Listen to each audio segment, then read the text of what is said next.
Can Fran- Yo, what's up, WavyOcho? I'm gonna react to how Ken, not Ken, Francis Nam Namugu can be a good boxer. Ngannou become a Good Ngannou, my fault. professional boxer? This is the immediate question I asked myself as soon as Francis Ngannou dropped the bombshell of an announcement that he will no longer be a part of the UFC and possibly pursue professional boxing. Obviously, there's been some rumors that he may face Tyson Fury. This stems back from when Tyson. Oh damn, son, you still do UFC? I didn't know that, bro. I haven't seen him before in my life, so I haven't seen him fight.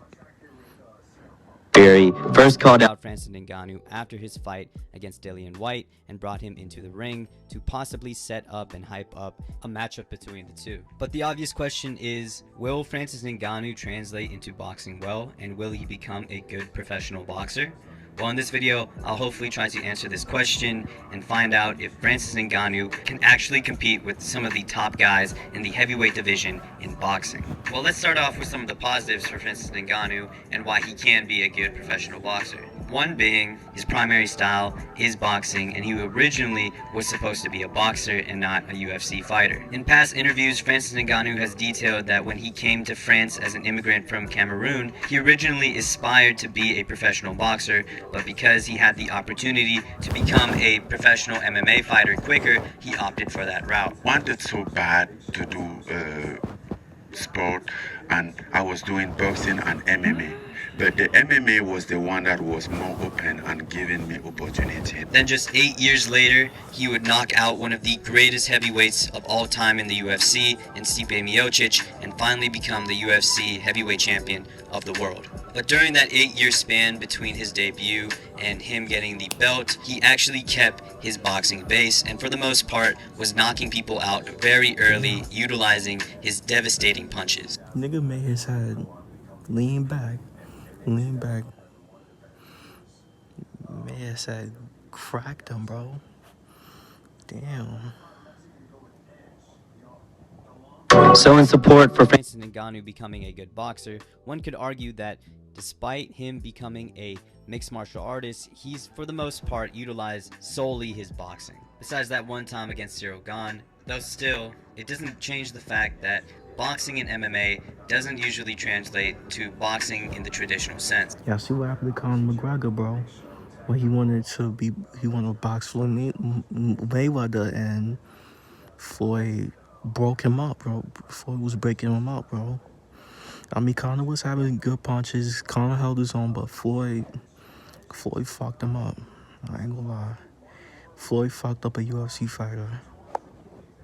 which may sound weird to Some fans, as you would think that boxing is just another martial art that's added to another array of martial arts, so how would the boxing and MMA be different? And it's not really a matter of skill, it's a matter of just purely being different. Alright, let me try to explain this point with a story. Now, I was very fortunate enough to train with former Ultimate Fighter winner Jesse Taylor, who is a mixed martial artist, and I got to watch him spar the other guys in pure boxing. And obviously, skill-wise, he was just as good, if not better, than everybody else because he was a former professional, but it was clear that his boxing was just different.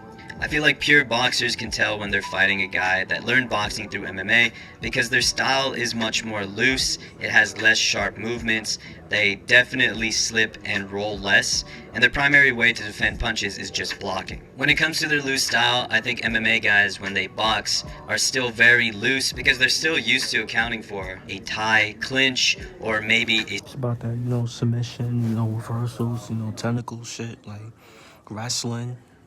Like, that's all you get in UFC, like punches, submissions, wrestling, all that, kicks, all that. sprawl happening. And most MMA guys are not taught to slip and roll and have pretty defense like traditional boxers because there are knees and there are kicks that may deter somebody from doing that. So sorry for the little story tangent, but basically what I'm trying to say is that as good as Francis Ngannou's boxing is or may be in MMA, it's still vastly different from the boxing in traditional boxing, and he would need to adjust if he wanted to become a good professional boxer. So maybe Francis Ngannou doesn't have the best skills for traditional boxing, but that hasn't stopped a guy like Deontay Wilder, who doesn't necessarily have the best boxing skills, from becoming a world-class boxer and keeping up and knocking out some of the best heavyweight boxers in the division now.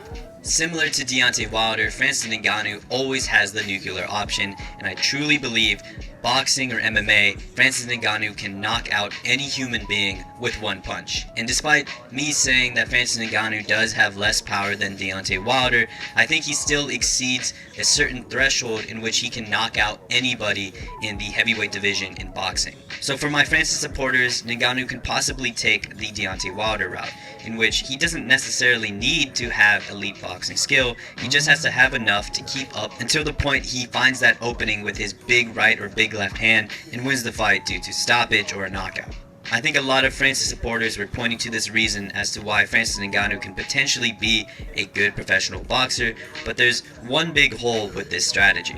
Though Francis Ngannou and Deontay Wilder's power is very comparable, there is a huge difference between the two. And that's about 50 to 60 pounds of pure muscle.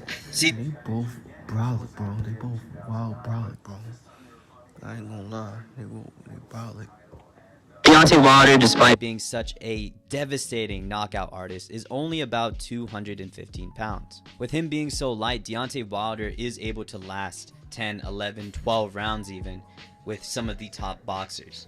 Francis Ngannou, on the other hand, would be possibly carrying 50, 60, or even 70 more pounds of pure muscle over the course of 12 rounds, which he's never done before. He's been so used to training just high-intensity 25-minute fights that I don't think his body can even sustain those long 12-round fights. Joe Rogan explains it very well with Faraz, who is one of the GOAT MMA coaches and trained George St. Pierre, but basically, when somebody has a lot of muscle, it takes a lot of oxygen to supply those muscles, and that's why most muscle-bound fighters don't pan out well in the latter rounds of their fights. Now, Francis Ngannou doesn't necessarily have to go for the Tyson Fury route or any of the top heavyweights. Francis Ngannou can also possibly take another route in which he takes a bunch of tune-up fights to prepare him for the bigger fights in boxing. Now, I've explained this in older videos, so I won't go into much detail, but basically, stars that draw more fans and more money to certain events have more control in the opponents that they can fight. Francis Ngannou, being a very big star and obviously a huge name in combat sports, can lead him to possibly having control over the opponents that he faces, and he can adjust his boxing style to traditional boxing and then adjust his body to traditional boxing as well, probably losing a lot more muscle and getting his cardio adjusted to 12 3-minute rounds. But unfortunately, there's a problem with this strategy as well. Francis Ngannou is 36 years old. He doesn't have much time to stay in boxing and get those big fights because He got a little bit of time, bro. He got a little bit of time. He's close to 40, but like he got a little bit of time. He got a little bit of time. he eventually might get too old and his appeal to fight big names in boxing might go stale. Unfortunately for Francis, he doesn't have much time to take a lot of tune-up fights and adjust both his skill and his body to fight in boxing, and the idea of him fighting Tyson Fury, Deontay Wilder, the hype for those type of fights may die. So this finally leads us to the answer of the question in this video, which is, can Francis Ngannou become a good professional boxer? And the answer is probably not.